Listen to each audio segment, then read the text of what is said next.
Hi, everyone. Welcome to TechTO Quick Takes. It is August 1st, 2024. I'm your host, Alex Reilly, and here's what's been making news over the past few weeks in Canadian tech. We're going to weigh in on the largest software venture round ever, which is very exciting. Also, another round for AI as Cohere raises 500 million planned, secures 35 million Series B to help amplify and innovate in the travel and events space.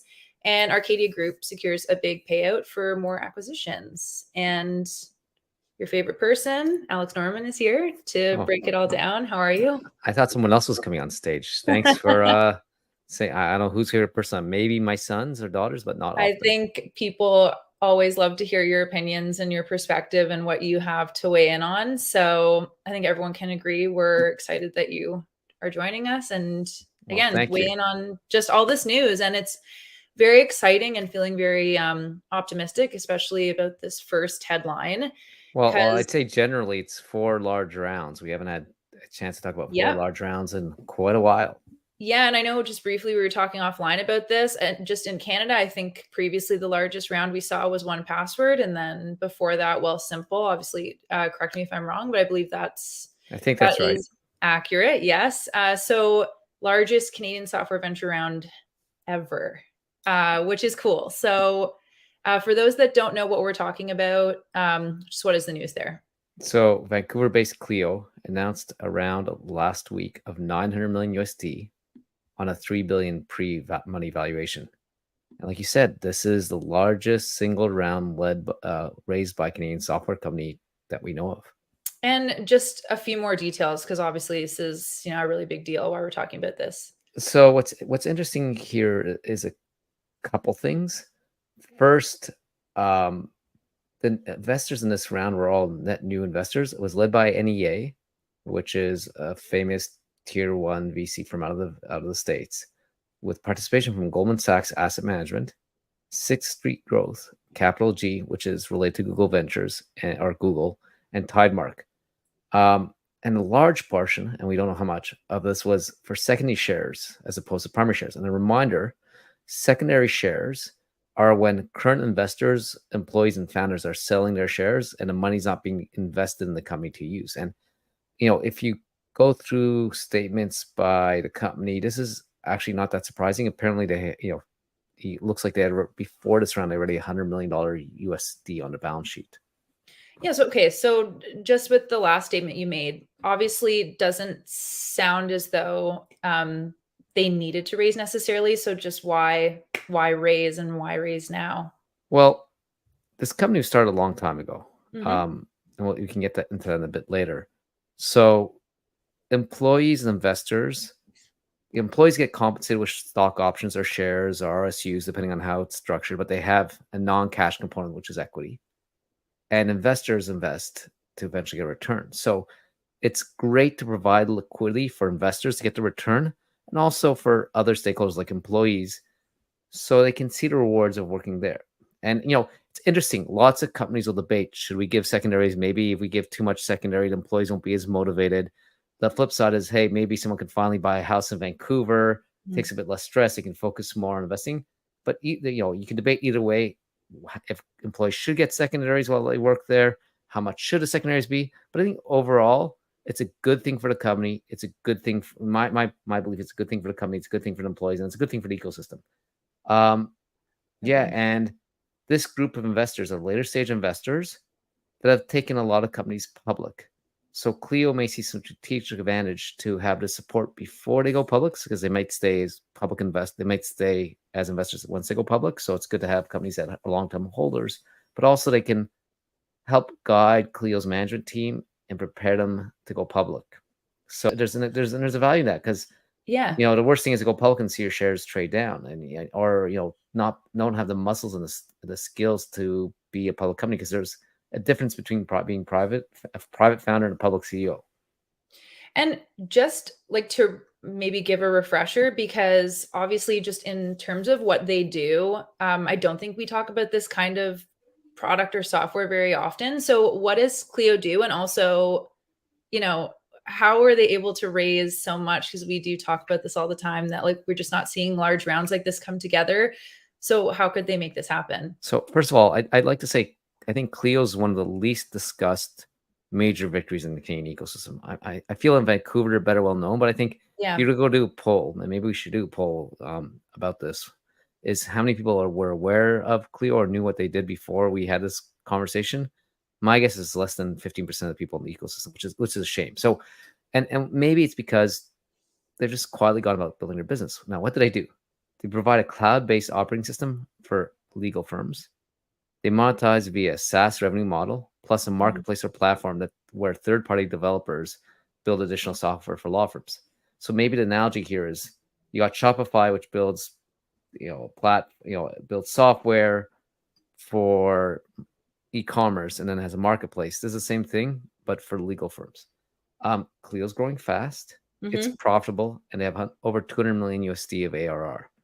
The company's also been shown ability to increase the product depth they have. So, like they just announced a bookkeeping and accounting suite that they're making available to make it specific for lawyers. And I bet you they've expanded their scope of their operating system over the years, and they've probably seen a large uptake. So, 200 million run rate, recurring revenues, probably good unit economics, profitable and growing fast. Investors love that. And then you think about it, the multiple in the pre is not that crazy. It's 15x, which is, is nice, but it's not insane. And so I think this is, looks like a good round for everyone involved. Yeah. And just like on those numbers, in terms of what you're saying about like growing fast, 1,100 employees, 150,000 lawyers, and they've made 4 acquisitions, obviously, since inception. So a lot of positive just takeaways there. Final takeaways that you have for our community and any founders that are listening. This is, Clio started 16 years ago, right? A long time ago. Yeah. It's a relatively long time. Yeah. The founders and the team have been building for a while. Compounding takes time to build a massive business that's profitable, that has cash flow, that has good revenues. It compounds, it gets growing faster and faster. So we like to think of overnight success, and the next one you might put in that bucket. But to build a real generational business takes time, and people forget that, especially today. So that's the first thing. Second thing, everyone talks about the shitty valuations they get, how hard it's to raise money. But in the long term, if this is an example where you don't want to worry about optimizing for valuation and dilution. Yeah. First round of Clio 16 years ago, what do you think it valued the company at? You have this, because you have my notes, but what would you think would be a crazy price? Like if we talk to founders in our ecosystem today. You and I talked about this recently, and even just anything in the low millions. Yeah. So founders say, oh, 4 or 5 million, 6 million. That's so crazy. Again, there's inflation, times are different. The first round of this company valued the Clio at 1.5 million. I don't know if that was Canadian or USD. So think about that. Whatever they raised, they gave a big chunk of the company away. But it got them in the business. They've compounded. And I'm sure the founders are very happy they took that money and built it. Now, I'm not saying to go lower your valuation. But remember, like every round, you want to be careful. But you need, to be in business, you need money. Sometimes you have to do what you have to do. And talk about compounding. So 1.5, again, let's assume that was US. Let's assume that was pre. This company's, grown in, what is that, 2,000 times in value since then, if my math is right. So minus solution. So people have done well. Yeah. Give or take. Third thing is that what I like here is the secondary seems to have rewarded employees by giving them some liquidity and the executives. And I've already sort of tipped my hand. I think there's people like, I know there's companies I talk to saying, oh, if we give too much liquidity, people won't be motivated. I think it's good for the employees, it's good for the company, it's good for the ecosystem by providing liquidity along the way when you can do it.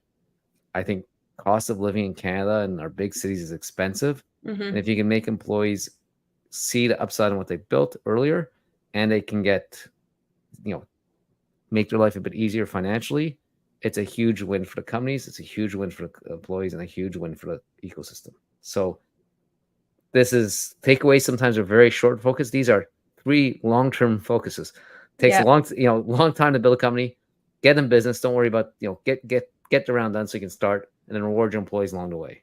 I like that. And I like that there's the emphasis on reward your employees too, because obviously, growth is a factor because of the people that you have working for you. And I know a lot of founders also put emphasis on that too. So great to highlight that.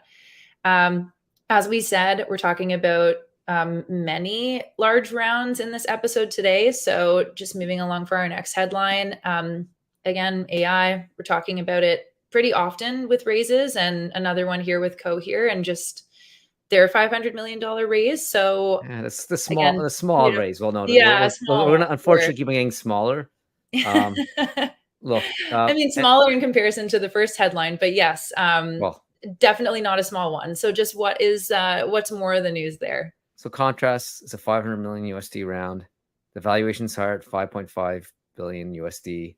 The round was led by Public Sector Pension Investment Board, with participation from Cisco, AMD, Fujitsu, Magnetar Capital, and EDC.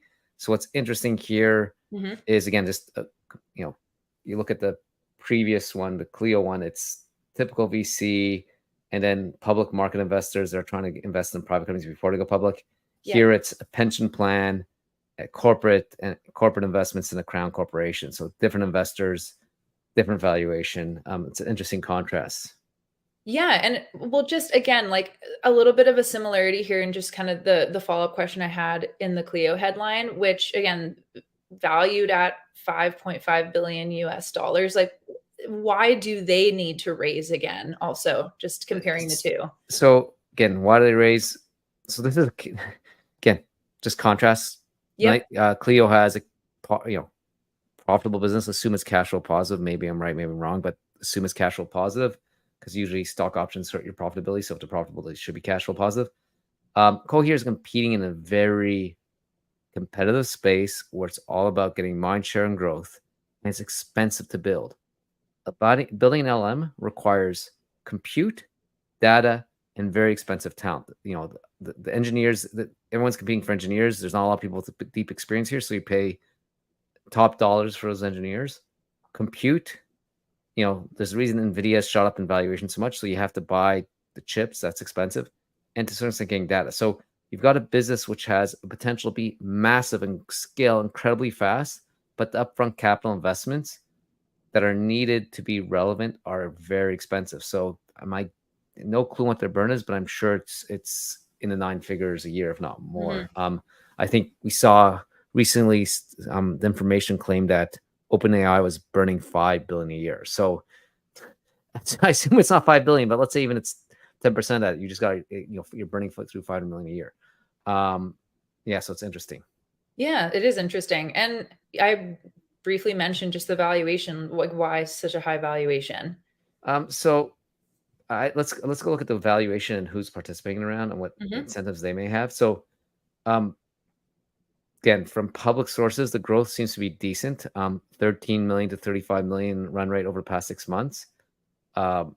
So that's what a tripling. So you're paying for the slope, not the current run rate. Because if you look at 5.5 to 35 million, it seems kind of crazy. But you flip side tripling, they should be at 100 million run rate by the end of the year, and then that's tripling every 6 months. So if you just do that out, it's 100 million by the end of the year. They can say that it's 300 million, it's $1 billion run rate in 18 months, and you're like, oh well, 5.5 and 100 billion run rate is not, and a $1 billion run rate. It's not crazy. Now, I don't know what they're projecting. I don't know what they're doing. So this is one thing that, hey, we believe LLMs are growing really fast, so we're going to pay for the growth. And then there's a desire to be exposed to. There's not many opportunities that can be so. That belief that AI is going to be a massive opportunity and the winners will have huge revenues. So there's basically people are buying optionality at a very high price. Now, you can flip side and go look at who's investing here. Cisco, AMD, Fujitsu, corporate companies. My corporate venture capital firms. I'm not sure which one. Like AMD Ventures is Ventures. I don't know if Fujitsu or Cisco is off the balance sheet. AMD Ventures, maybe they're looking to strategic. They can help get be suppliers some of that compute and chips. Fujitsu and Cisco may benefit from the technology as well, like as maybe as a customer.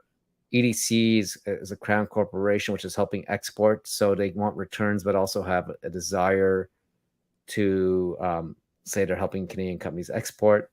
And the public sector pension investment board, they obviously view this as a investment that can provide significant returns, but you don't have traditional venture capital firms. So everyone here is looking for returns, but they may have other incentives, so it may make them a bit less price sensitive and push that valuation a bit higher. And just lastly, like if there are any remaining, I guess, like takeaways or things other like founders can learn, I would say even just specifically around those trying to build in the AI space, like what would those takeaways and so the learnings first be? one is I'm going to go. I can't remember how old Cohere is, but I think it's like 4 years, maybe 5 years now. Yeah. Be interesting to see when we had the first Fireside chat or presentation. I know we had one just coming out of COVID. So it's we put all startups and their trajectories in the same box, and we give, and people read advice and say, hey, this advice applies to all startups. Yeah. I think a lot of advice and a lot of your game plan depends on what your sub industry looks like. Here this is focused about scaling as quick as possible, getting mind share as quick as possible, and competing against 4 or 5 heavily funded competitors. It's a very capex heavy company because of just the need for the talent you need, the compute you need, the data you need. Yeah. So if they wanted to go and compete saying, hey, we're going to build this over 15 years and raise 10 million here, 20 million there, it just would not be feasible.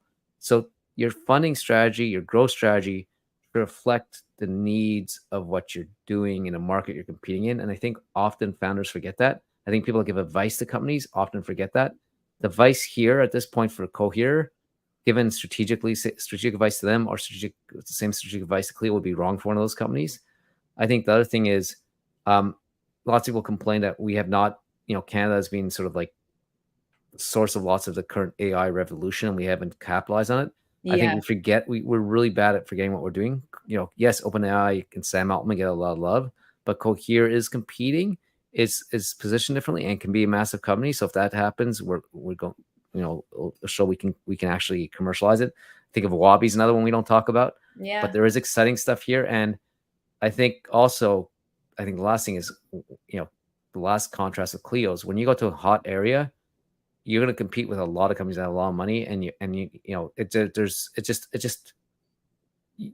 have to move faster, and when a lot of talent's chasing an opportunity, money is a much more competitive advantage to enable you to scale, and it makes it easier to have missteps along the way because you have to move so fast. Any other thoughts here, Alex? Well, I was just going to say it again. It's interesting to mention just the AI. I guess like the concept of people thinking it's not growing fast enough or it's not big enough here in Canada. And I know we talked about this last week about maybe that was a reason why we're potentially seeing talent leave. So I think just being able to talk about it and talk about it being in Canada and a Canadian company is positive. I think that was my just closing thought to tie it to what we talked about last week. Awesome. Yeah. So just moving along, obviously there's a little bit of a personal connection for TechTO to this next headline because we do partner with Planned for our events in Montreal. We're obviously very excited to hear that they continue to grow and evolve their product. So they just closed a Series B, 35 million specifically. And for those that might not be familiar with Planned and just what they're doing and building, maybe you can just break that down for us. Okay, a couple quick things before I do that. Yeah. One is full disclosure. I was an early investor. I sit on the board of Planned. So, and second of all, I find it interesting that I didn't realize this when we put this, you're prepared for this. We're slowly going from the West Coast to the East Coast. Unfortunately, I don't think the next one. So we've covered Vancouver with Clio. Cohere's Toronto based, and now we're going to Montreal. So, high level, we'll start with what Planned does. Planned helps enterprises basically create centralized rules and processes for events, anything from a large conference to a team getaway to customer appreciation night. But so allows the companies to basically get control of the spend, set rules, and then decentralize it so anyone in an organization can use their tools to better organize these events and the associated travel. So Plan will take care of for corporate event customers, their events, and travel. So you can think of customers from E&Y and L'Oreal to Nike and Instacart and Airbnb and Square or Block, right? So that's what they do. The announcement here was they've raised $35 million in the Series B, and as part of that, the Hopper CEO is joining the board. So just that was another big emphasis with this news as well. So why is it a big deal that the CEO has now joined the board? And as we know, I think similar space, but just, why is this a really big deal? Yes.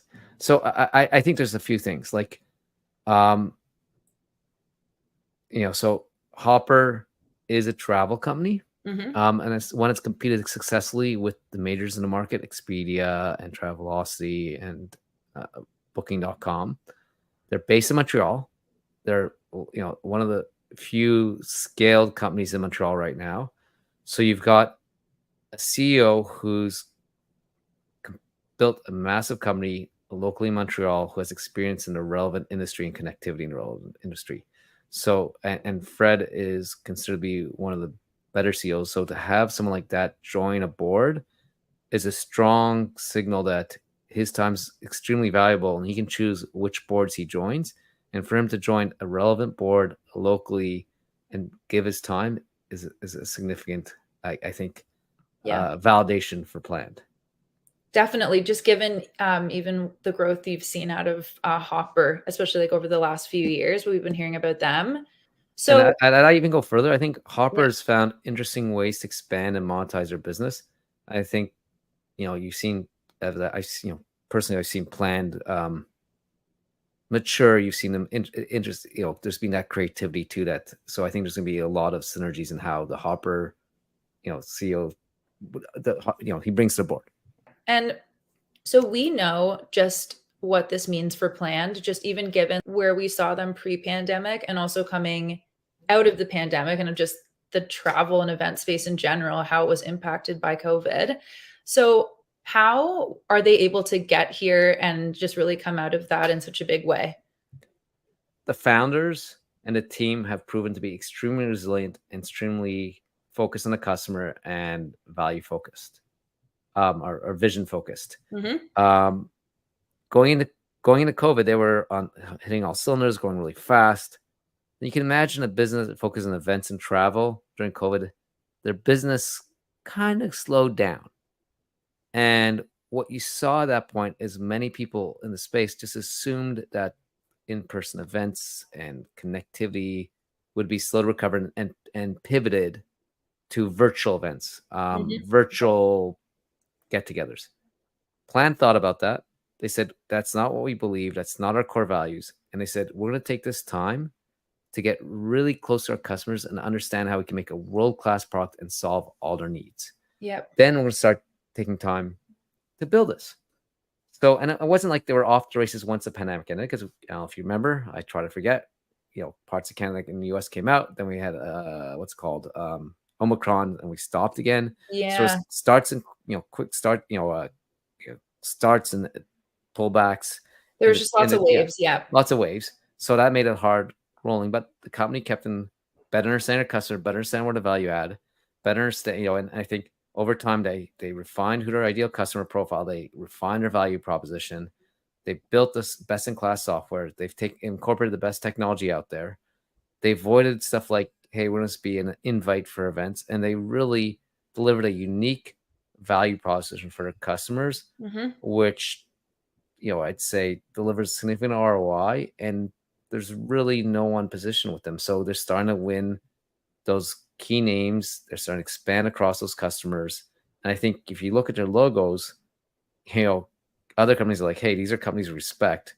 And it makes it easier to get the next logo. And it makes it easy. And now they know their ICP. So I think it's been really focusing on their vision. They could have been distracted and gone to virtual and really staying close to your customers, seeing what succeeds. And it's a million small changes and iterations that have started building a compounding advantage and compounding company. And I might just kind of switch up what my final question is here, just because you did touch on a lot of what they're doing differently. And a lot of that stems from like their approach and just how they are trying to create something that's different in a very highly competitive space, as mentioned. Is there anything else you could mention as like a takeaway? So I'd say the takeaway here Mm-hmm. is they started with understanding the problem and are using processes and technology to solve it a better way. And I think in the events and travel space, it's always been a focus either on let's make this very efficient and not a pleasant experience, or let's give you a white glove experience and have low margins and be slow. They've built a product which gives enterprises the control they need for events and travel, but the flexibility for everyone to do it, Mm-hmm. feels in a white glove service in the fastest time and a cost effective basis. So usually they've managed to avoid lots of trade-offs that the traditional incumbents, and they have a best in class user experience. So I think this is really understanding the fundamental problem to your customers and figuring out how to best deliver it in a way that no one else has. And um, I think, and then aligning your business model so it makes sense. And I'll leave it at that.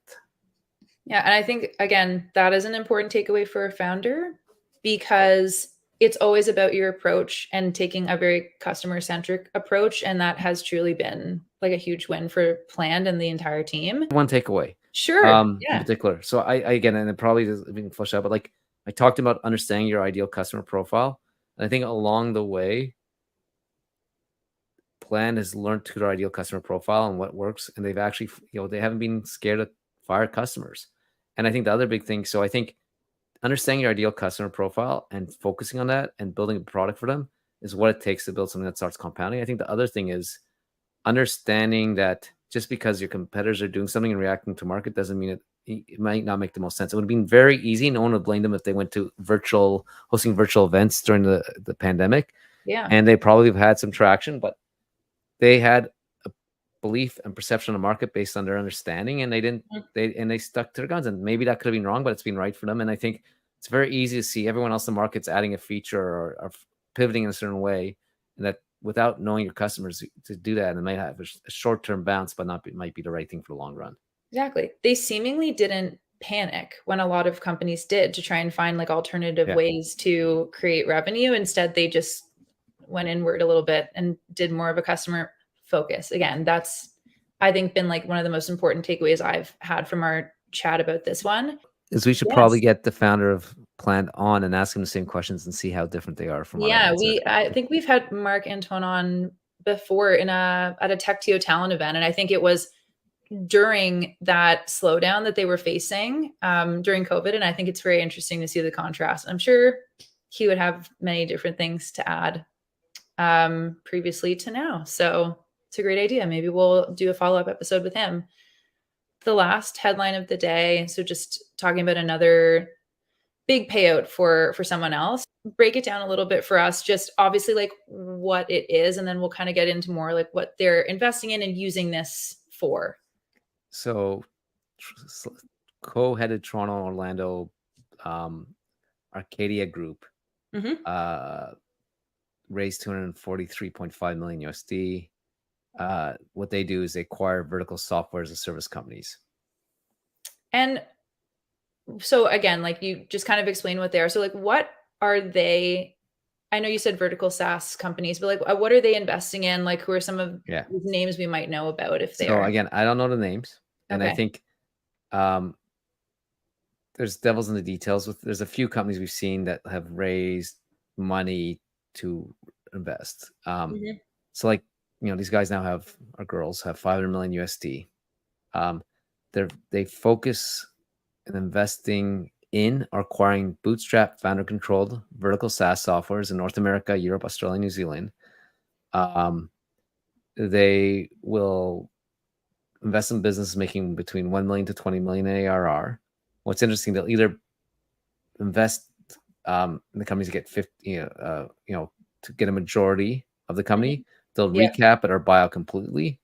And I think besides the revenue, the other thing I see is they're looking for companies with 50% growth or more.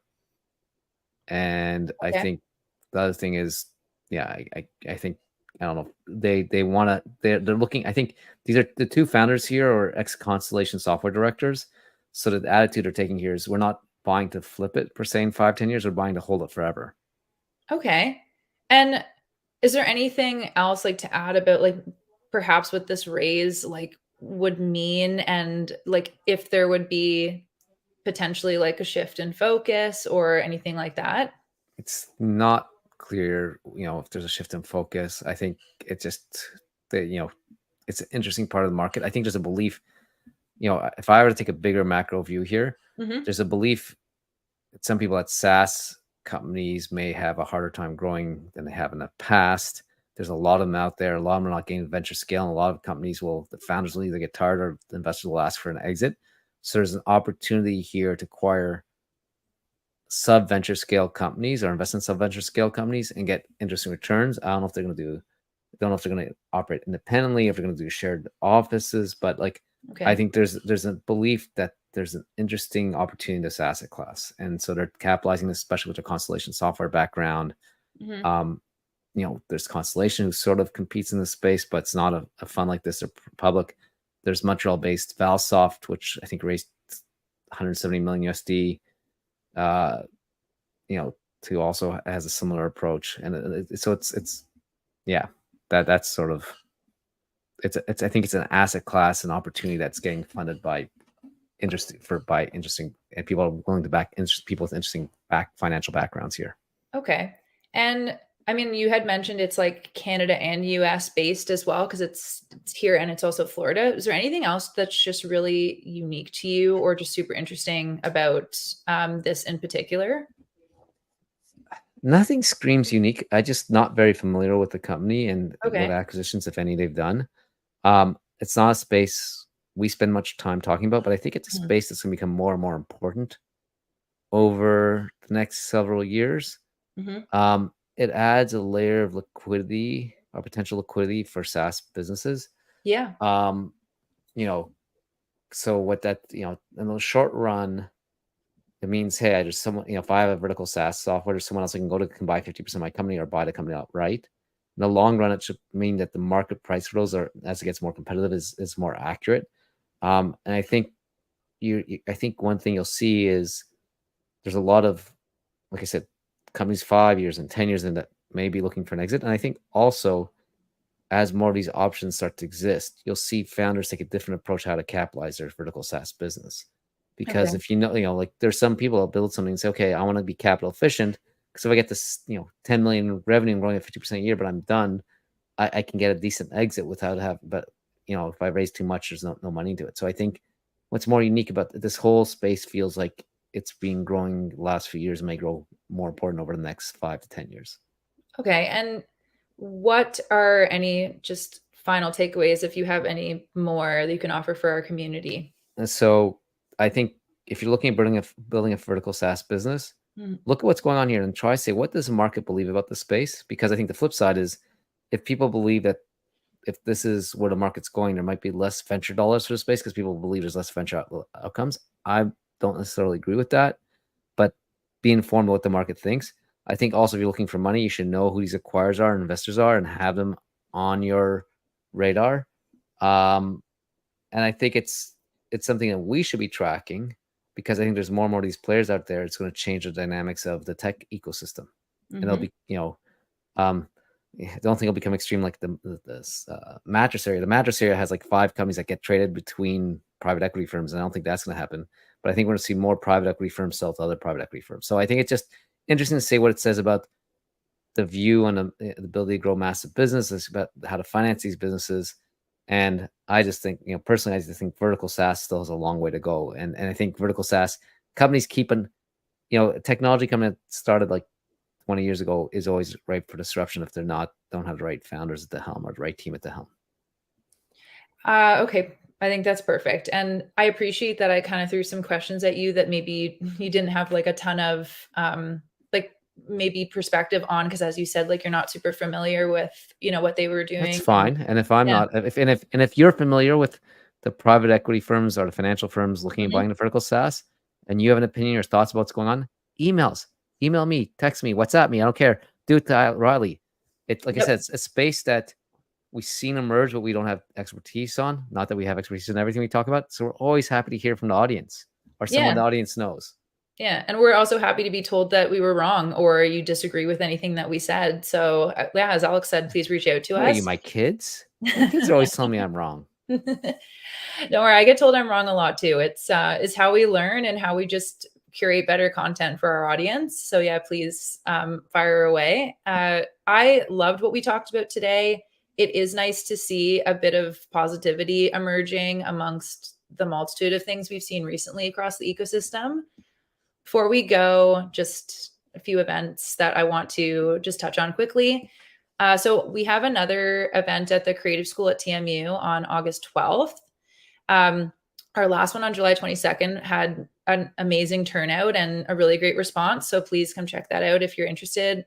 September 9th, we have a TechTO retail event at 111. And then we're also back again at 111 for TechTO travel on September 16th. And then TechTO together at Rotman. So if you've been enjoying those Rotman events, we're back on the 17th. Any final thoughts or anything I missed? Come out, be part of the community. I think just participate with us. Like, I think it's great to meet other people in the community. I think I'm feeling that energy is returning, more stuff are being created. So if you want to be involved with an early stage, you want to build a company, there's nothing better than meeting people in person. And then, we want this to be a two-way conversation. So if you like this and you think someone else would, benefit from hearing our musings or thoughts, please share the podcast with them.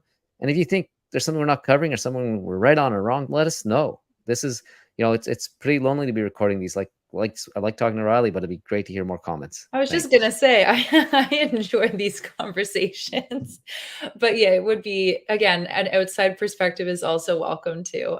Okay. Well, thank you so much, Alex, for joining. Like I said, I enjoy this time with you. And for everyone that is listening that enjoyed today's episode, don't forget to like and subscribe wherever you watch or listen or get your podcast info. And we'll be back in a few weeks with another edition of TechTO Quick Takes. And until then, we'll see you on the inside. We're in the business of delivering impossible things. We're in the business of delivering things that nobody's ever seen before. If you build that culture, you'll come up with really cool and innovative stuff, and literally could be in the next multi-billion-dollar idea. So this conversation is largely going to be about scaling yourself and scaling your leadership team. I want to talk about one of the biggest struggles that I think a lot of startups face early on, which is building initial traction.